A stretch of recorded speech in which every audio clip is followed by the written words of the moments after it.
Commitment 2024 now. State election leaders are reminding voters this year you need to bring a valid government-issued photo ID in order to vote. Chris Peterson shows us how people who want to vote but don't have an acceptable form of ID can still get one.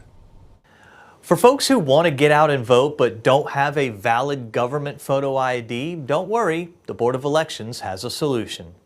I think it's amazing. Davie County Board of Elections Director Melissa Parker is talking about picking up a free photo ID at the Board of Elections.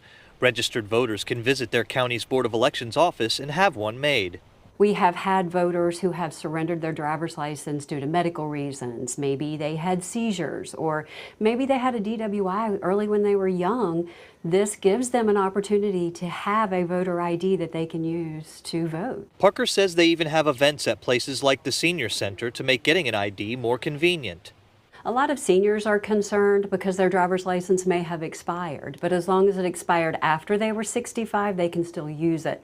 But they're still concerned, so we can print them a voter ID with no problem. Parker says IDs can be issued up until the last day of early voting, which is November 2nd. What they need to do is be able to state their name, their date of birth, and the last four of their social. If they can do that, and they're registered, we can print them an ID. And if you do happen to show up to the polls without your photo ID, don't worry, you can still vote. You'll just have to fill out a photo ID exception form. In Davie County, I'm Chris Peterson, WXII 12 News.